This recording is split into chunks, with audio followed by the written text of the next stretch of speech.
filling the part B of the checklist, which is the IMM 5533. And in this part B, it's mainly about the supportings, the proof that you need to have to provide or submit through our portal. So what we will do is we will go one by one. So important reminder, you must provide certificate translations in either English or French for all documents that are not already in English or French. So this is a good thing because, for an example, if it's your marriage certificate in your mother tongue, make sure you get it translated.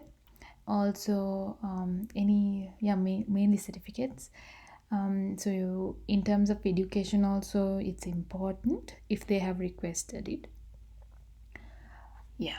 So for online applications, upload the PDF of the original document. So in my case, how I did the PDF was that I got it in terms of copies, I got them signed by a lawyer as a proof that they are copies of the original document. And in terms of the original documents, I actually scanned them and uploaded them. Ensure that it's in PDF format and is within the document size allowed. You must also check the country specific requirements to confirm whether there are specific instructions or guidelines for documents based on your country or residence issued a specific country.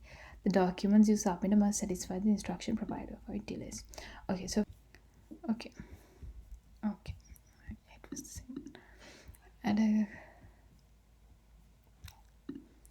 spouse country. So I was applying from Sri Lanka. So put your country, and then okay.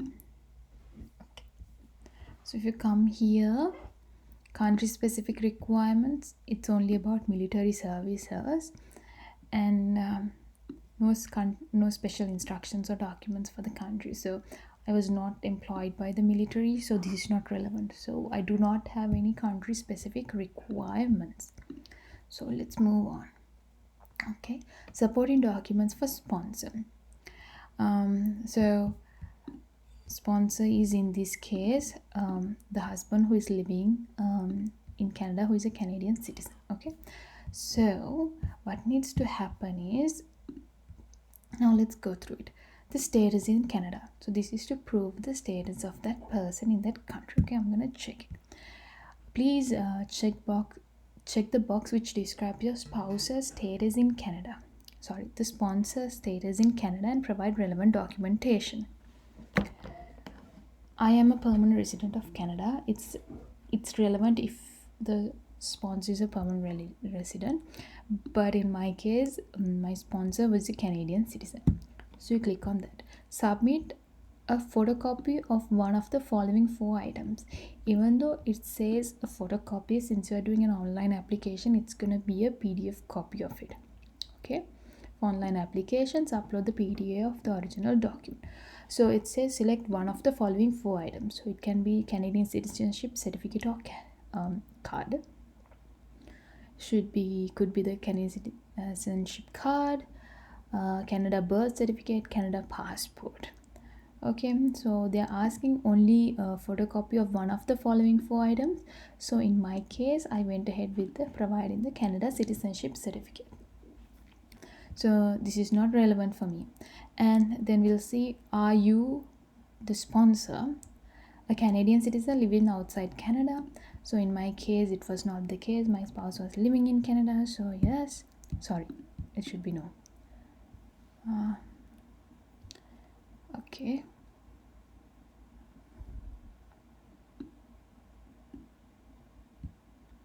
Then, do you, the sponsor, and the person you are sponsoring have children together who may have a claim to Canadian citizenship? So in my case, this was clearly a no because we did not have kids. Okay, if your answer is yes to the question above, then you need to provide the requested details. Okay, now we are going to move on to previous relationships. Okay, when you move to every area, and if that area is going to be relevant for you, make sure you put a tick here, and also ensure you, for the relevant questions under this main question, you answer everything. Are you, the sponsor, currently married to anyone other than the person you are sponsoring? Other than the person you are sponsoring. So in my case, it was no. Yeah. Have the sponsor previously been sponsored yourself for permanent residence? Have you previously been sponsored yourself for permanent residence? No. And okay. Have you ever, so in terms of this one, previously been sponsored for yourself for permanent residence? I mean, if your spouse has, then you can put it, but if not, you can simply say no. Have you, the sponsor, ever been previously married? So in my case, it was no. And then, have you, the sponsor, ever previously been in a common law relationship? So this was also no. Then moving on, employment source of income. So one thing I would like to show you is that so when you say here the Canadian citizenship certificate, it is something like this. Okay, it will show the details and the name of the person. Okay, here you go. That's exactly how a Canadian citizenship certificate looks. We stopped. Now we are at point 5, employment source of income. Do not complete this section if you're in Quebec resident, but in my case, my spouse was in Toronto. You need to show that you can support a person you are sponsoring. Provide document from one of the following options. If you are working in Canada, provide an original letter from your current employer stating that your period of employment, very important, period of employment, the salary is also critical, and regular hours per week, and then that means the number of hours you work per week, or supporting financial documents if you are self-employed. So in my case, my husband was employed by an employer. So other than the letter from the employee, let's see what else it's asking. And include in the employee's letter one of these documents issued by the Canada Revenue Agency. Okay, so now they're asking one of these documents issued by the Canada Revenue Agency. Okay, that's the point, the second point. And one of these documents, when they say it's the most recent notice of assessment or proof of income statement. Understood? Be able to provide you the letter with these relevant details. So over here they say stating your period of employment, salary, regular hours per week. Okay, so mainly ensure that those 3 are included in a cover letter that has the company's address details, as well as the sign from either a manager or from HR. And we provided this one, most recent notice of assessment, and it looks exactly like this. Okay, this is exactly how the document we attached looked. Okay, so yeah, so exactly something like this. This is the notice of assessment. It will have more pages, but the first page looks exactly like this. So make sure you have it in hand because it needs to be attached. Okay, so ensure you provide both those documents in this context. Then moving on, if you're not working in Canada, then make sure you do these relevant steps.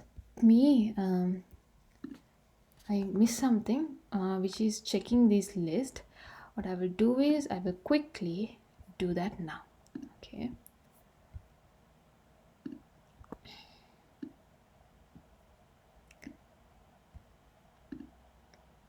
Okay, go back to the beginning and I will tell you all what are the documents and the naming that I used here. Okay, so yeah, over here, Canadian citizenship certificate. So basically, remember that we were talking about the naming convention. That is what you need to um, follow. It's a surname, first name, document type, and then the number. So it was to be included by the sponsor, and it will be included attached when you go to your permanent residence application.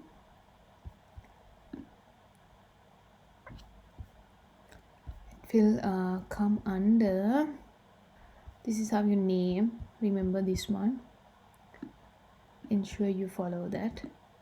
Okay, so that is the structure I've used here. And okay, so over here only you provide this. Okay, so additional supporting documents, that's where you provide that. Okay, and let's move on to the other one. If you living outside Canada, I don't have to do that. Nothing to upload there. Previous relationships, this was a questionnaire. And if you're working in Canada, okay, so letter from your employer, it's this one. Okay, and the category I used was other for this. Okay, this is a good one because they have updated the portal. So work experience in Canada, yeah.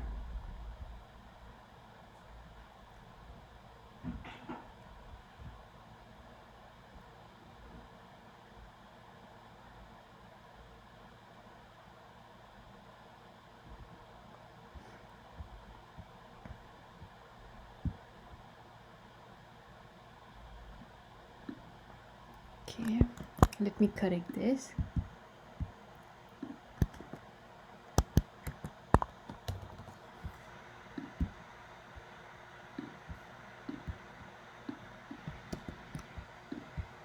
Okay, and then CRA notice of assessment is the second one they're asking.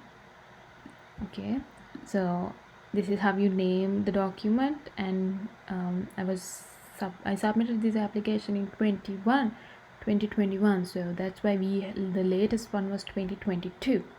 Okay, so let's see whether they have a better drop down than this one. Okay, so basically it's about issued by the Canada Revenue Agency. Okay, Canada Revenue Agency. See,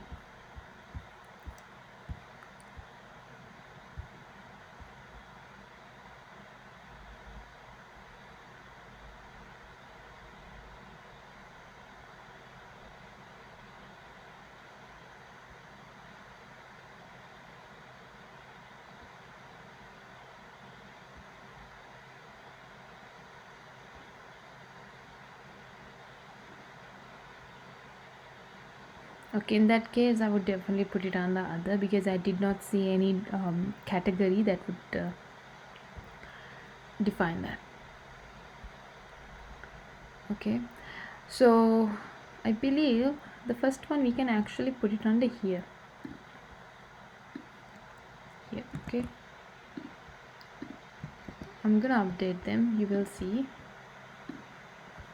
Okay, put it under the most relevant topic. Okay, so that's easy for them. So this is the CRA notice.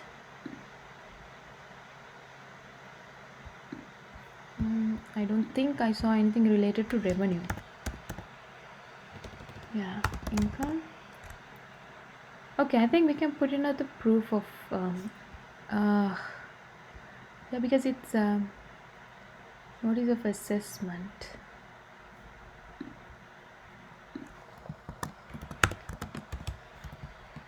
It kind of has details about the person's income.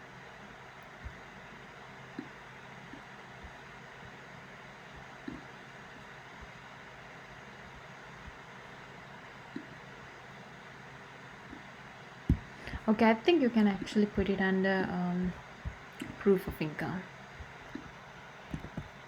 Yeah. So either um, other or proof of income. Pick the one that is most you feel super confident in. I did other and it worked well, but since it's a tax and it's relevant to income, let's the topic we are under. Yes, source of income. So definitely you can you should be comfortable using proof of income. Okay, so those are the two documents, and then let me see. One is the affidavit of verification of name. This is simply, you all remember that we were talking in that the sponsor, the husband who is living in Canada, who is also a Canadian citizenship, the Sri Lankan passport of that person has the long name saying Justin James Andrew Pereira, but in that person's Canadian citizenship certificate, it only says Justin James Pereira, and it is the same case with that Canada passport. It says Justin James Pereira. So, an affidavit done by a lawyer, what that person includes that statement saying that the person in the passport, Canada passport, Canada citizenship certificate, and also Sri Lankan birth certificate, and also the Sri Lankan passport is the same person. So that is very important in an instance where you have an issue with your name. So make sure that if you are having an issue like that, the easiest way is to providing an affidavit. Okay, you simply have to go with the original documents to the lawyer and request that lawyer to do a affidavit. Under the sponsor is this checklist, which is simply checklist being attached there. So I realized that I have actually attached the same document in two places, but I should be fine. Okay, so that's how we do the sponsor side of part B. So this is, let me put it as part B. Part A, this is part B, this is part A. Okay, so we have now done the 4 point up until this in the video. Okay, and these are the for documents. I don't think this is actually needed, this last one. So I'll strike it off, but in case you feel that you want to include it, just feel free to include it under the document type checklist. Okay, sorry, it's here.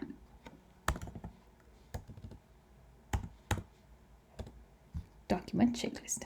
Okay, feel free to include it under that. So those are the main documents attachment that need to be included in your part B of this checklist form under the sponsor. So in the next one, I will do the documents the principal applicant needs to fill, the attachments that the principal applicant needs to provide. Thank you.